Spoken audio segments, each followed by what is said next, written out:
Hello, I'm David Gilmore, known as LDS Prepper, and today we're going to take this LilyGo T-Echo device and flash it from MeshTastic to MeshCore. And I'll tell you why so many people are moving and migrating from MeshTastic to MeshCore, and while we are doing that here in the Idaho Falls, Shelley area also. In addition to that, to watch over 600 videos on emergency preparedness, including off-grid communications, off-grid living with battery backup, growing your own food as your life depends on it, herbal remedies, and much more, watch my free videos at ldsprepper.com. Let's get started with the flash. First of all, let me just explain why so many people are migrating from MeshTastic to MeshCore. And it depends on your need. Now, I've got a playlist on my YouTube channel at LDS Prepper on YouTube, or you can get there by going to ldsprepper.com. It just directs you to my YouTube channel. And I have some videos on there, and one of them is a great presentation by Justin in the amateur radio group comparing MeshTastic and MeshCore and the best fit scenarios. So MeshTastic does have some good scenarios. I think it's primarily for small groups that are on the move, like hunters or search and rescue and so forth, where you need a lot of updating GPS coordinates. But for an infrastructure for a city or town, like what we have here in Idaho Falls, Rexburg, Shelley, Blackfoot, and so forth, we really don't need that. And that causes a lot of overhead and traffic. And that's why many others and I have transitioned from MeshTastic to MeshCore, which we're getting phenomenal, really good results. It flat out works.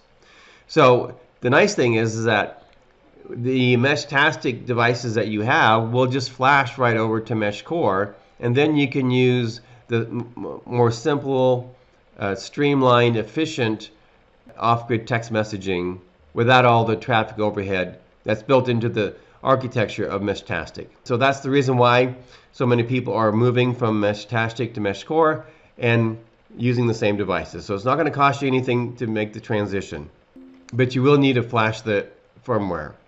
So the first thing you're going to need is you're going to need a data cable. Now I've got a cable here, really nice looking cable, and then I have another cable here, pretty plain looking cable. One of these two cables is only for charging, and this one is for data and charging. So you need to make sure that you don't just have a charging cable to flash the firmware. That won't work. You'll need a data cable. And some of these devices come with the data cables. But if you have any device that you use to transfer files from your phone or pictures from your phone, whatever, that will work. Before you ever plug in a data cable to, or any power source to this device, you absolutely need to make sure that the antenna is screwed on. If this device is powered up, and I have it in hibernation mode right now, but if it's powered up and it's trying to send messages without the antenna, it can actually burn up the circuitry. So very critical. You can literally, within the first few seconds, burn up your device if you don't have the antenna plugged in. Now, my recommendation, and I do have a full review of this device and many other devices that I have here that I really do love. First recommendation would be to upgrade your antenna. So I'll have a link to this device and the upgraded antenna down below. But make sure that antenna is on, whatever antenna that you're using. Then go ahead and plug in your data cable. All right, now I have the data cable connected to the device. After I put the antenna on, I'm going to come over to meshcore.co.uk. I'm going to click on the web flasher. This will bring up this page here. I will scroll down a little bit, and you can find the different devices right here in the display. Or if you don't want to have to scroll up and down, you can just type in the name of your device. I'm just going to type Echo, and here we have the device that I'm going to be flashing. Now sometimes, depending on the device and the firmware and whatever situations it may be, it may not always work 100%. Hopefully we'll get some errors here so I can walk you through any errors that you might experience too. So there's different devices you can flash. We're going to be flashing this as a companion Bluetooth device. So now that I've got the LilyGo Echo selected, I'm going to click companion Bluetooth device. It automatically selects the most recent version. Go ahead and enter DFU mode, select your device, If you're not sure if this is the right device, you can simply unplug it from your computer, plug the USB cord back in, and you'll see the device pop up. Go ahead and select that. You want to make sure that you erase the flash from whatever was on there previously. Could have been an earlier version of MeshCore or Meshtastic. And then click Flash. It'll ask you to reconnect here, and it's now paired, and I'm going to click Connect. Then I just take my hands away from my computer so I don't accidentally touch anything on the keyboard, and let it do its magic. This doesn't take very long. Sometimes you'll get maybe 75% or more done, and it'll say failed. Hopefully we'll see that so I can show you what to do in case that happens. Nope, it worked perfectly, which is great. But if it does happen where you get a failure, you can see where it says flash again here, or you can disconnect the cable, reconnect it to get a new connection. You could reboot the device. Any of those sequences may help. So now we're done with the flasher here on this website. So we're just going to close this, and we're done with the computer. Now we're going to be doing everything else via Bluetooth on my cell phone. All right, so I've disconnected the device from my laptop. You could leave the USB cord connected if you want to, just to charge the battery if you have a new device. But what we want to do right now is go over to the Play Store on Android or the Apple Store on Apple and download the app. Click on Play Store. You want to click down here on the bottom for search, and you're just going to search for MeshCore. There's usually some advertising going on up here, but you can see MeshCore. Obviously, I already have it installed. I'll go ahead and click Update.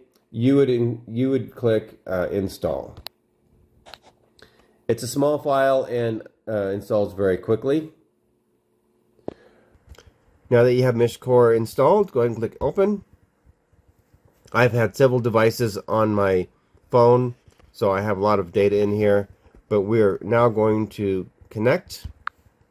We see my new device here listed on the top. I'm going to tap to connect. You've got mail. On the display of the device is a pin. You want to go ahead and enter that pin. It does time out, so don't take too much time to do it. And click Pair. Okay, as you can see, it's syncing the channels. And we're up and running. Now we want to go ahead and get it set up. We'll click the cog for the settings. We're going to give it a name. I like putting in my call sign since I'm an amateur radio operator. My name, because not everybody knows me as an amateur radio operator. My device public key. So the first two letters of my public key, in this case, it's as you can see below the name, it's alpha 2, lowercase. And then I can put in my location, I can put in whatever. I'm going to name this Echo so I know which device this is. Now with the name set, we're going to go down. We don't change the public key. We can set the latitude and longitude. I'm just going to click the map. I'm going to scroll here on the map to where I am. Over here south of Idaho Falls, down by Shelley.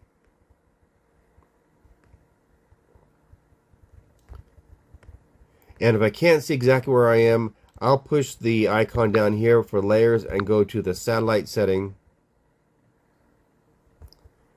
Zoom into my location. Zoomed in too close. Touch it, and then touch the upper right hand corner where the check mark is. That adds my location. In order for me to share on the internet map, I need to share my position in adverts, so I'm going to confirm that. Then very importantly, we need to change select the preset. We'll click Choose Preset, scroll down to the bottom, and select USA/Canada Recommended. We get a prompt to click the check mark in the upper right hand corner to save everything. I'm going to do one other thing to help possibly improve connectivity, and that is in the message settings, I'm going to change the direct message AX to 2. I'll click the back arrow in the top left corner, and now I will click the upper right hand corner check mark. That saves all my settings. I'll click the top left arrow to back out of settings, and now I'm back to the main menu. So my device is set up. I can actually start communicating right now. The very first thing that you should do is let people know that you're on the net. The way you do that is by pushing the third icon from the right on the top, which looks like little radio waves or something, and that will send out a 0-hop advert or advertisement. So any other devices running MeshCore within your area will see your advert. It'll pop up on their phones, and if they have the default setting, they will automatically add you as a new contact. However, there are other people in the area that are not close enough to reach you without a hop, so we're going to click Advert again, and this time we're going to click Advert Flood Routing. And as you can see from the details down below, that the routers will broadcast to the nearby devices. The next thing we want to do is add ourselves to the internet map.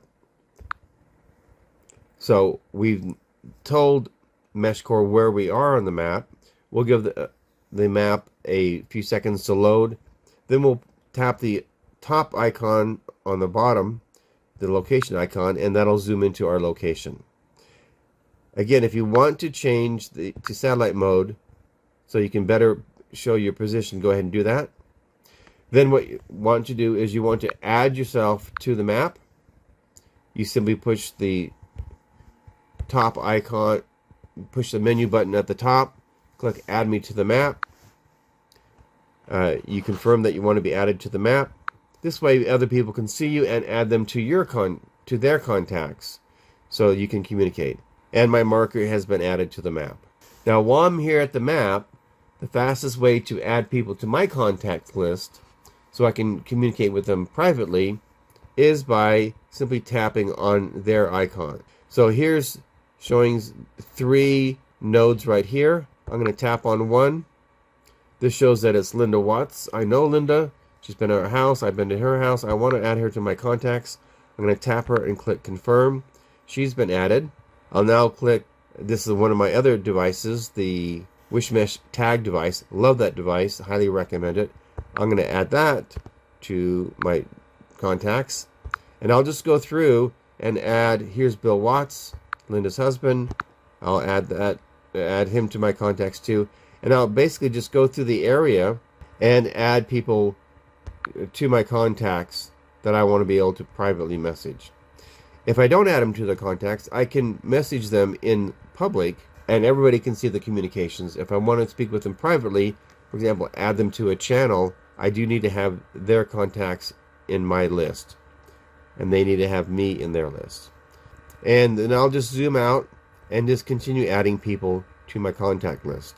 Now people can see me on the map because I've added myself to the map, and I can see other people in my area. And so I can just zoom out and see all the different people who've added themselves to the internet map. If you don't take this time to do this, nobody will see you on the map and it'll be more difficult to get contact. So I highly recommend doing this. Once you've added yourself to the map and added other nodes in your area to your contact list, now you want to go ahead and send a message. To get out of the internet map, go ahead and push the upper left hand corner where the back arrow is. You're back to your main menu. You can see the different people I've added to my contacts. I'm going to go over to channels by pushing the channels icon down in the lower center. MeshCore automatically makes a public channel. I'll go ahead and press that, and I'll say, hello, MeshCore people. Glad to be here. And then click send. And so that's going to send it out in a flood mode, which means it's going to go out to all the local nodes in the area and also all the repeaters that it can reach. So that's the fastest way to get people added to your contacts. and to let people know that you're out here helping build the community. I highly recommend, as we are building the community, that you primarily use the public channel to build the network. Make sure you add yourself to the internet map so people can see where you are, and so they can test message sending and find any dead spots in the network. That's the complete step-by-step setup on how to get up and running quickly with MeshCore. I have a detailed review of the LilyGo Echo T, the pros and cons, and reasons why you may or may not want to purchase this one versus others, along with many other reviews and step-by-step complete setup procedures for several other devices. To watch those videos, go to ldsprepper.com or find me on YouTube by searching for LDS Prepper channel. Then go to my playlist and click on MeshCore Made Easy. Welcome to the MeshCore community. Another way to learn MeshCore very well and to let people know you're in the community is to join the Discord group. I'll put a link down below to the Worldwide MeshCore Discord group and to the East Idaho Mesh Discord channel. In addition, you'll also see all my recommended devices and links to those devices that when you use those will help support this channel and get you the best price on those devices. This is David Gilmore, known as LDS Prepper, reminding you, if you are prepared by properly setting up your MeshCore node, when the grid goes down, satellites aren't working, cell towers aren't working, Wi-Fi isn't working, you'll be able to know with confidence that you can contact your loved ones and the people in your community in a private, encrypted text message. Please post your comments below, your experience with Meshtastic and MeshCore. Any questions you might have. I would greatly appreciate it if you would click the like button on this video and join the channel and spread the word so we can have emergency communications or simply secure encrypted communications as a family, as a community, as churches, as organizations, and any groups who want to be able to communicate without using the infrastructure, whether the infrastructure is up and running or not. I look forward to seeing your comments down below and on my other videos.